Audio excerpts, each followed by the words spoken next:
Ndugu zangu wapendwa, katika jina la Bwana na Mwokozi wetu Yesu Kristo, mimi ni mtume Joseph Julius Goriama.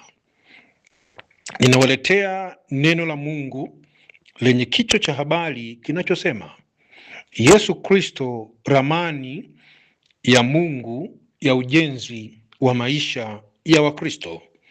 Yesu Kristo, ramani ya Mungu ya ujenzi wa maisha ya Wakristo. Ndugu zangu wapendwa, neno ramani maana yake kielelezo. Neno ramani maana yake mwongozo. Yesu Kristo ni mwongozo wa Mungu wa ujenzi wa maisha ya Wakristo.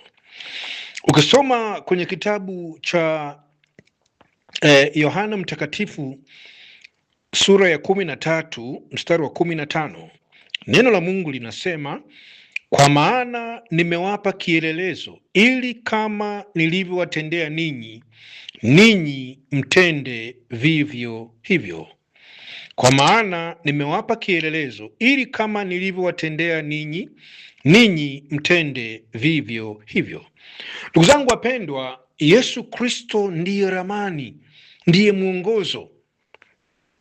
Maisha ya Yesu Kristo aliyoyaishi duniani hakuishi kwa ajili yake. Aliishi kwa ajili yetu sisi wanadamu. Aliishi kwa ajili yetu sisi wafuasi wake.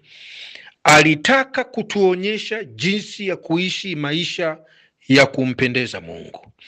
Sasa maisha ya Bwana wetu Yesu Kristo ndiyo yametengeneza ramani yake ya ujenzi wa maisha ya Wakristo.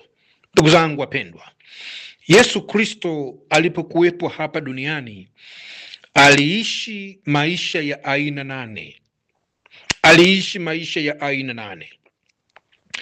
Wafuasi wake alioishi nao mpaka wameandika kwenye Biblia, kitabu cha Mathayo, Marko, Luka na Yohana na Injili na nyaraka zote zinaonyesha ya kwamba Bwana wetu Yesu aliishi maisha ya aina 8.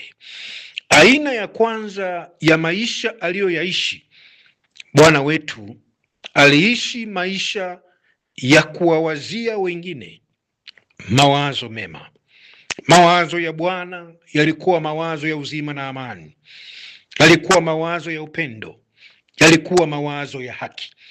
Aliwawazia wengine, aliwawazia wafuasi wake, aliwawazia wanadamu maisha ya uzima, maisha ya upendo, maisha ya haki. Haya ndiyo yaliyokuwa maisha ya Yesu katika ulimwengu wa roho, katika ulimwengu wa mawazo. Aina ya pili ambayo tunaona Bwana wetu anaishi, Yesu aliishi maisha ya kuwatazamia wengine mema. Aliwatazamia mema, aliwatazamia maisha ya uzima, maisha ya upendo, maisha ya haki. Hakuwatazamia watu mabaya. Aliwatazamia maisha ya uzima, maisha ya upendo, maisha ya haki. Haya ndiyo maisha ya aina ya pili tunaoyaona kwa Bwana wetu na Mwokozi wetu Yesu Kristo. Aina ya tatu ya maisha ambayo Yesu aliyaishi, tunaona maneno ya kinywa chake aliyoyanena. Yesu alisema, maneno yangu ni roho tena ni uzima. Alizungumza maneno ya uzima, amani na kuwapa watu matumaini. Aliwanenea watu maneno ya uzima na amani. Mpaka wanafunzi wake akawaambia, na nyinyi mnataka kuondoka? Wakasema, twende wapi Bwana? Wewe una maneno ya uzima. Aliwanenea wafuasi wake maneno ya uzima, maneno ya amani, maneno ya kuwapa matumaini. Namba 4, tunaona Bwana wetu Yesu aliishi maisha ya kuwatendea wengine matendo ya upendo, matendo ya kuwathamini, matendo ya kuwajali. Matendo ya Bwana wetu Yesu Kristo yalikuwa ni matendo ya upendo. Namba 5, Yesu anajifunua kupitia maisha yake. Ukisoma Mathayo, Marko, Luka na Yohana na nyaraka zote, tunaona Bwana wetu Yesu Kristo. Namba 5, alikuwa na muonekano wa upendo.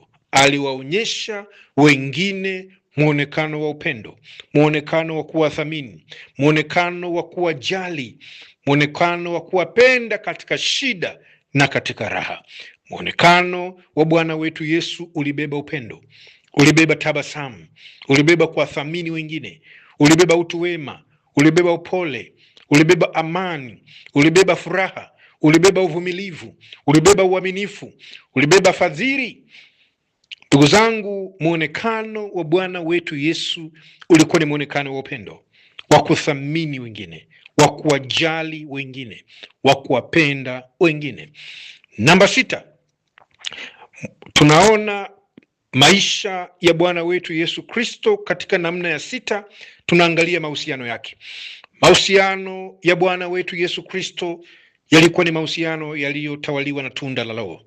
Yalikuwa ni mahusiano ya upendo, mahusiano ya kujali wengine, kuwathamini, kuwapenda. Yalikuwa ni mahusiano ya upendo. Alikuwa anashirikiana kwa upendo, aliwashirikisha wengine upendo, aliwathamini, aliwajali katika shida na katika raha. Lakini ukichunguza namba 7, maamuzi ya Bwana wetu Yesu Kristo aliyowafanyia wengine, Yesu aliwafanyia maamuzi ya haki wengine. Aliwafanyia maamuzi ya haki, ya kuwaongoza kwenye haki. Maamuzi ya Bwana wetu Yesu Kristo yalikuwa ni maamuzi ya haki. Namba 8, tunaona maisha ya Yesu yalikuwa yanaonekana kupitia misimamo yake. Misimamo ya Bwana wetu kwa wengine ilikuwa ni misimamo ya haki. Misimamo ya haki. Huyu ndiye Yesu ambaye ndio ramani yetu wa Kristo, ndio mwongozo wetu wa Kristo, ndiye kielelezo chetu cha Kristo. Ndugu zangu wapendwa, mimi kama msemaji wake, amenituma Yesu kwa wafuasi wake wote mtakaobahatika kunisikiliza. Yesu amenituma niwaambie, anataka mtoke wa Kristo wote, mtoke kwenye maisha ya kuwaziana mawazo mabaya, kwa sababu hajawahi kumwazia mtu yoyote mabaya. Anataka mrudi kwenye maisha ya kuwaziana mema. Yesu amenituma niwaambie wa Kristo, anataka mtoke kwenye maisha ya kutazamiana mabaya. Mtoke kwenye maisha ya kutazamiana mabaya, mrudi kwenye maisha ya kutazamiana mema, kwa sababu yeye aliishi maisha ya kuwatazamia mema wengine. Yesu amenituma kwenu wa Kristo kuwaambia, anataka mtoke kwenye maisha ya kuneneana maneno mabaya, maneno ya mauti, maneno yasiyo ya amani, maneno yasiyo ya uzima, maneno yasiyo ya matumaini.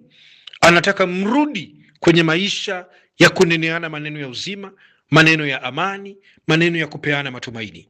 Yesu amenituma niwaambieni wa Kristo duniani, mtoke kwenye maisha ya kutendeana matendo mabaya, matendo ya uovu, matendo ya mwili. Mrudi kwenye maisha ya kutendeana matendo ya upendo, ya kuthaminiana na kujaliana, kwa sababu ndiyo aliyowaitia, kwa sababu ndiyo aliyoyaishi, kwa sababu ndiyo aliyoyaweka kama kielelezo kwenu. Ndugu zangu wapendwa mnaonisikiliza, mimi kama msemaji wa Yesu Kristo ninasema kwa niaba yake ya kwamba Yesu amenituma niwaambie wa Kristo, mtoke kwenye maisha ya kuonana kwa jicho baya la uovu, kuonana vibaya, kuonana kwa chuki, kwa fitina, kwa faraka, kuonana kwa matendo ya mwili, kwa uovu. Anataka mtoke kwenye maisha hayo, mrudi kwenye maisha ya kuonana kwa jicho la upendo, jicho la kuthaminiana, kujaliana, kupendana katika shida na katika raha. Yesu amenituma niwaambieni, mtoke kwenye maisha ya kuhusiana kwa mahusiano mabaya, mahusiano ya chuki, fitina, faraka, uzushi, usengenyaji, manunguniko, mahusiano ya uchawi, ya ushirikina, ya wivu, mahusiano ya matusi. Mtoke kwenye maisha ya mahusiano ya matendo ya mwili, Wagalatia 5:19 mpaka 21. Yesu amenituma niwaambieni wa Kristo wa Katoliki, wa Kristo wa Protestanti, wa Kristo wa Pentekoste, wa Kristo wa Assemblies, wa Kristo wa huduma zote. Amenituma niwaambieni mrudi kwenye maisha ya kuhusiana kwa mahusiano ya upendo, mahusiano ya kujaliana, mahusiano ya kuthaminiana, mahusiano ya amani, ya uvumilivu, ya kiasi, ya upole, ya uaminifu, ya fadhili, mahusiano ya utu wema, mahusiano yanayotawaliwa na tunda la Roho Mtakatifu. Ndugu zangu, Wakristo wenzangu mnaonisikiliza, Yesu amenituma niwaeleze, anataka mtoke kwenye maisha ya kufanyiana maamuzi yasiyo ya haki, maamuzi ya kudharauliana, maamuzi ya kukataana, maamuzi ya kubaguana, ya kisasi. Anataka mtoke kwenye maamuzi ya kupenda fedha, kupenda mali, kupenda sifa, kupenda anasa, kupenda mali. Anataka mtoke kwenye maisha ya kujikweza, ya kukosa shukrani, mtoke kwenye maisha ya dhuluma, mtoke kwenye maisha ya madeni, mtoke kwenye maisha ya umaskini, magonjwa, ujinga, mtoke kwenye maisha ya kazi za Ibilisi. Bwana amenituma niwaeleze, anataka mrudi kwenye maisha ya kufanyiana maamuzi ya haki, maamuzi ya haki, maamuzi ya haki. Anataka Wakristo wote duniani mrudi kwenye maisha ya kufanyiana maamuzi ya haki, maamuzi ya kuaminiana, maamuzi yaliyo kinyume na mambo yote yasiyo ya haki. Bwana amenituma niwaambieni Wakristo, anataka mtoke kwenye maisha ya kusimamiana kwa misimamo isiyo ya haki, ya kusimamiana kwa misimamo ya kukataana, misimamo ya kudharauliana, misimamo ya ubaguzi, ya ukabila, misimamo ya udini, misimamo ya utaifa. Anataka mtoke kwenye maisha ya kusimamiana kwa misimamo ya mapokeo ya wanadamu, ya kujikweza, ya kukosa shukrani. Mtoke kwenye maisha ya kusimamiana kwa misimamo ya kukata tamaa, misimamo ya kupenda fedha, kupenda mali, kupenda sifa, kupenda anasa. Mtoke kwenye maisha ya kusimamiana kwa misimamo ya kupenda madaraka. Bwana amenituma niwaambieni Wakristo, anataka mtoke kwenye kusimamiana kwa misimamo ya madini, kwa misimamo ya laana. Anataka muingie kwenye maisha, mrudi kwenye maisha ya kusimamiana kwa misimamo ya haki.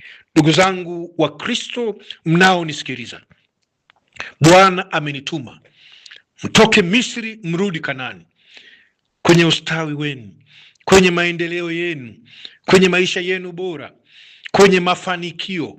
Bwana anataka Wakristo duniani mrudi kwenye maisha ya kuwaziana mawazo mema, mrudi kwenye maisha ya kutazamiana mema, mrudi kwenye maisha ya kuneneana maneno ya amani, maneno ya uzima, maneno ya kupeana matumaini.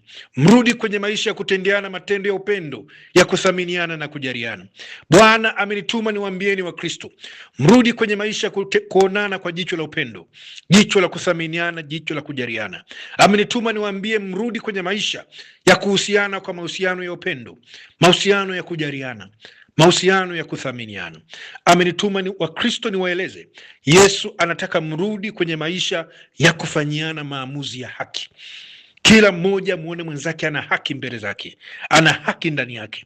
Bwana amenituma niwaambieni Wakristo duniani, anataka mrudi kwenye maisha ya kusimamiana kwa misimamo ya haki. Huu ni ujumbe ambao Bwana amenituma. Ndugu zangu wapendwa, mimi ni mtume Joseph Julius Goriama, msemaji wa Yesu Kristo duniani. Asanteni kwa kunisikiliza.